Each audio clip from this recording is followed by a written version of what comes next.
In the second year of his reign, Nebuchadnezzar had dreams.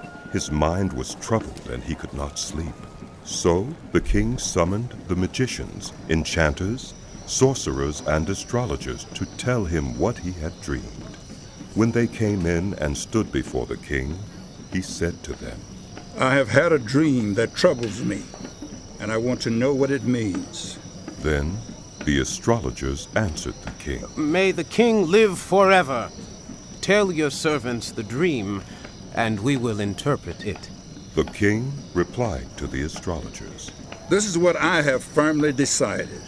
If you do not tell me what my dream was and interpret it, I will have you cut into pieces and your houses turned into piles of rubble. But if you tell me the dream and explain it, you will receive from me gifts and rewards and great honor. So tell me the dream and interpret it for me. Once more they replied, Let the king tell his servants the dream, and we will interpret it. Then the king answered, I am certain that you are trying to gain time, because you realize that this is what I have firmly decided. If you do not tell me the dream, there's only one penalty for you. You have conspired to tell me misleading and wicked things, hoping the situation will change. So then, tell me the dream, and I will know that you can interpret it for me. The astrologers answered the king, There is not a person on earth who can do what the king asks. No king, however great and mighty, has ever asked such a thing of any magician or enchanter or astrologer. What the king asks is too difficult. No one can reveal it to the king except the gods, and they do not live among human beings. This made the king so angry and furious that he ordered the execution of all the wise men of Babylon. So the decree was issued to put the wise men to death, and men were sent to look for Daniel and his friends to put them to death. When Arioch, the commander of the king's guard, had gone out to put to death the wise men of Babylon, Daniel spoke to him with wisdom and tact. He asked the king's officer, Why did the king issue such a harsh decree? Arioch then explained the matter to Daniel. At this, Daniel went in to the king and asked for time so that he might interpret the dream for him. Then Daniel returned to his house and explained the matter to his friends Hananiah, Mishael, and Azariah. He urged them to plead for mercy from the God of heaven concerning this mystery, so that he and his friends might not be executed with the rest of the wise men of Babylon. During the night, the mystery was revealed to Daniel in a vision. Then Daniel praised the God of heaven and said, Praise be to the name of God forever and ever. Wisdom and power are his. He changes times and seasons. He deposes kings and raises up others. He gives wisdom to the wise and knowledge to the discerning. He reveals deep and hidden things. He knows what lies in darkness, and light dwells with him. I thank and praise you, God of my ancestors. You have given me wisdom and power. You have made known to me what we asked of you. You have made known to us the dream of the king. Then Daniel went to Arioch, whom the king had appointed to execute the wise men of Babylon, and said to him, Do not execute the wise men of Babylon. Take me to the king, and I will interpret his dream for him.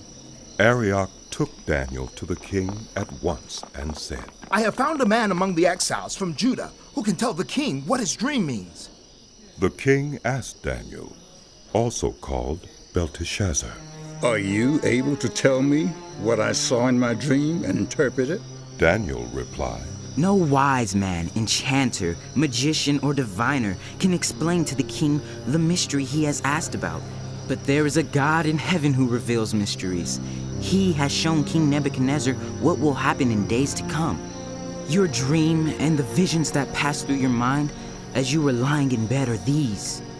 As your majesty was lying there, your mind turned to things to come, and the revealer of mysteries showed you what is going to happen. As for me, this mystery has been revealed to me, not because I have greater wisdom than anyone else alive, but so that your majesty may know the interpretation and that you may understand what went through your mind.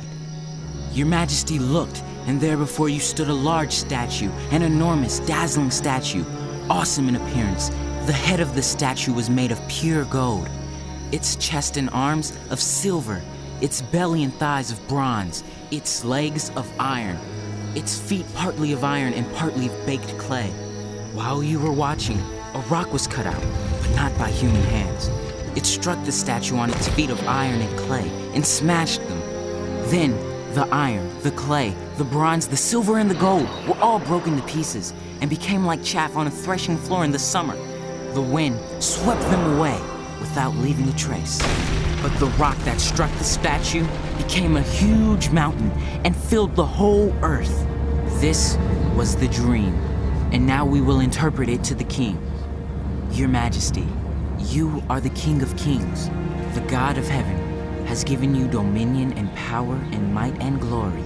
In your hands, he has placed all people everywhere, and the beasts of the field and the birds in the sky. Wherever they live, he has made you ruler over them all.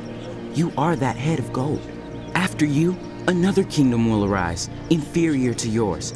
Next, a third kingdom, one of bronze, will rule over the whole earth. Finally, there will be a fourth kingdom, strong as iron, for iron breaks and smashes everything. And as iron breaks things to pieces, so it will crush and break all the others. Just as you saw that the feet and toes were partly of baked clay and partly of iron, so this will be a divided kingdom. Yet it will have some of the strength of iron in it, even as you saw iron mixed with clay. As the toes were partly iron and partly clay, so this kingdom will be partly strong and partly brittle. And just as you saw the iron mixed with baked clay, so the people will be a mixture and will not remain united, any more than iron mixes with clay. In the time of those kings, the God of heaven will set up a kingdom that will never be destroyed, nor will it be left to another people. It will crush all those kingdoms and bring them to an end, but it will itself endure forever.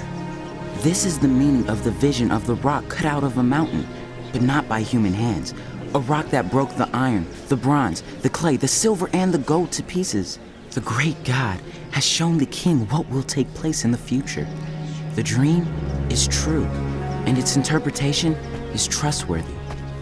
Then King Nebuchadnezzar fell prostrate before Daniel and paid him honor and ordered that an offering and incense be presented to him.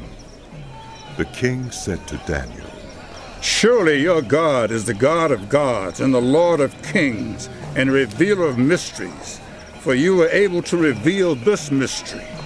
Then the king placed Daniel in a high position and lavished many gifts on him. He made him ruler over the entire province of Babylon and placed him in charge of all its wise men. Moreover, at Daniel's request, the king appointed Shadrach, Meshach, and Abednego administrators over the province of Babylon, while Daniel himself remained at the royal court.